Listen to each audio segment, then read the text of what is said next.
G'day everyone, welcome back to the channel. Today we were going to be tuck crutching these girls, which is just a wee crutch pull around goes out to make sure things aren't too dirty. But I'm sort of re-evaluating things right now.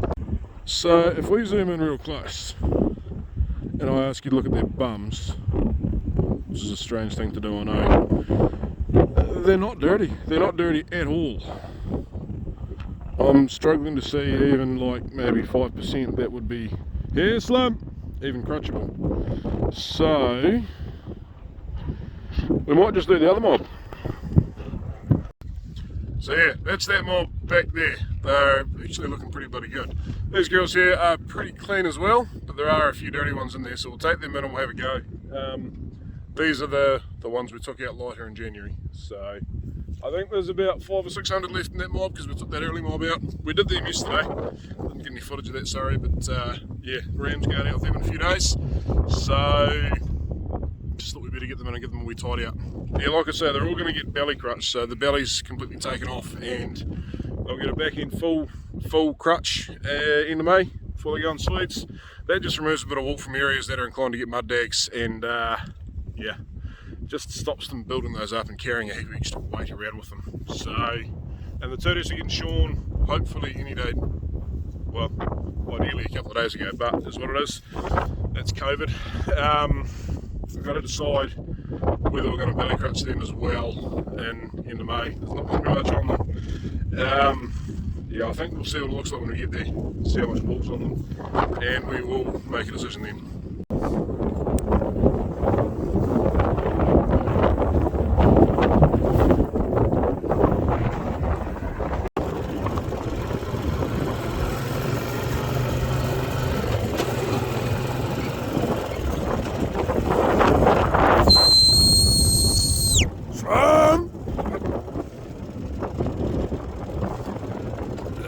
Unfortunately, the dog knows more than I do.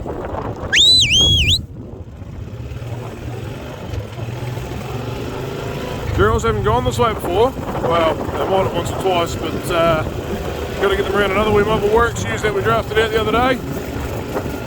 See if they can work it out. There we go.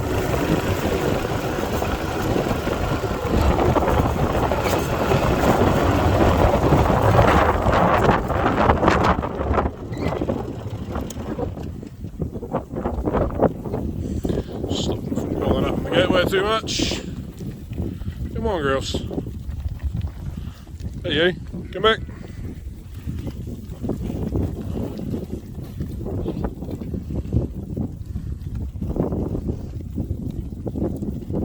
Look at that.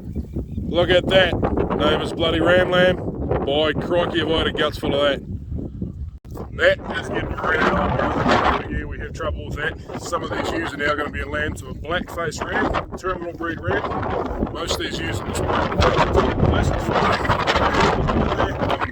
but it is getting really old, and I'm getting sick and tired of having lots of rams on my boundary network.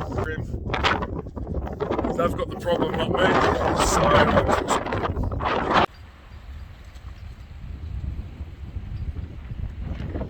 works quite well.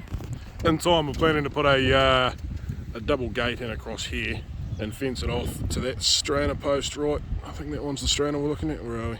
There's a big thick one there somewhere anyway. That one there. So that we can actually have sheep in this paddock because the rams are in here and I've had to put them in the yards to get these past. Slam! Crikey dog. He's got him. Excuse the thistles, they're frustrating here. Yeah. But yeah, that'll be just quite handy to be able to use this as an actual laneway there. We'll be able to put sheep into here and they'll be able to go that way, or that way. Although there's a gate there going that way too, but just gives you options. To be fair, the girls are actually stayed pretty clean. I mean, your poor ewes are always going to be a wee bit dirtier, which we've just seen that. We'll give her a crutch, maybe her, yeah. So she doesn't need touched. She's got a tail, so she does. What else have we got here? Clean, maybe. Yeah, there's probably going to be 70% of these will get a wee touch. No, you see that when you see a heap more on past, there's a heap in there that just happen to be looking at a dirty patch there. a heap of them there, don't need much. So we should be all done by lunchtime, hopefully. So we'll probably put about 300 to 400 hour through the machine. Yeah, when you're not doing all of them, we're only doing about half of them. Yeah, hopefully we'll do 300 hour through there. So it doesn't take very long, and it's quite a money saver too, because yeah, we're about $1 a sheep to crutch now. So I don't know, I'm guessing there. It's like 85, 90 cents for a lamb. So I'm guessing your ewe's got to be a whole lot more than that. Yeah, a lot more weight to drag out. But it's just one of those jobs, we do it ourselves, we can save ourselves a wee bit of money. And we can get it done exactly when we want to. It probably wouldn't be a concern, to be fair, for crutching ewes, but we don't have to worry about organising other people. Don't have to worry about being there to push up or to sort stuff out or for cutouts or anything like that. Just do it in your own time. And yeah, save a bit of money. It's quite rewarding too, looking at a mob of sheep and saying, oh yeah, we tidied all those up. As long as they've been over there. Hang on.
Well, that's a bloody good job to have done, but I must admit the heating crutching unit does make it pretty easy, and having some good shearing gear does too. Anyway, here they come. They're ordinary. They're light enough to be fair. They're going to come through that gate, way back along this bank, and back to where they were up there. Come on, girls. Shut up, Pearl. Here, Slim. Back on that thistly bank. They're all nicely crutched up at least. And away they go, and there we walk. I actually think we might just let those girls walk around that bank. We'll go home and have some lunch, because there's a nice creek at the bottom there. They can have a bit of a drink, and they can just make their own way around. It's not a big walk, but just so put any pressure on them, they'll work out where they're going, and yeah, there's not a lot of feed there, to be honest. That's what it is. We'll get a shift in a couple of days onto some nice feed, and then I don't know where the hell they're going after that.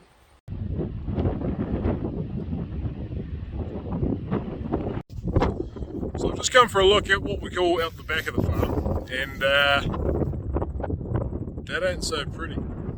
So not only are we fighting with incredible dry, we've got these big grass grub critters that love doing permanent damage to our pasture. Especially when you have a dry December, apparently they have a real boomer season. So we'll rip some patches up. We've got some just here. You can still see that super that was put on like 3 weeks ago too. That's not ideal. See what happens if we just grab this. No, that might, no, there we go. See that? The roots are all gone. The wee grubs have destroyed everything. See how dry that soil is. We might go for a look at a worse patch, because there might not be any here. But I'm hoping that if there is, they're all dead because they've poisoned themselves. So you'd think they'd have been sprayed off, wouldn't you? But no. It's grass grub patches. So we come down here, we grab, we pull, just gone. No root system left at all. That is horrible, isn't it? And I'm thinking, looking at this, that they're all gone. No, there's one, look at that. That's grass grub. It's about to be dead grass grub, because I'm going to kill him. There's another one. Another one. Just everywhere. The critters are still there and alive. Man. I haven't got it on a lot of the farm, but I've never seen the damage in the areas they are this bad before. Look at that. A wee tiny bit of moisture there, but just nothing really. She's just, yeah. So that's something else we've got to contend with at the moment. There's no real option to do anything there. We can spray diazonone on, which is an organophosphate. We don't really want to be putting that on soil if we don't need to. Nitrogen would help. Nitrogen helps to get the plant's roots going again, but we need rain to get that to work. So again, no real feasible, genuine options.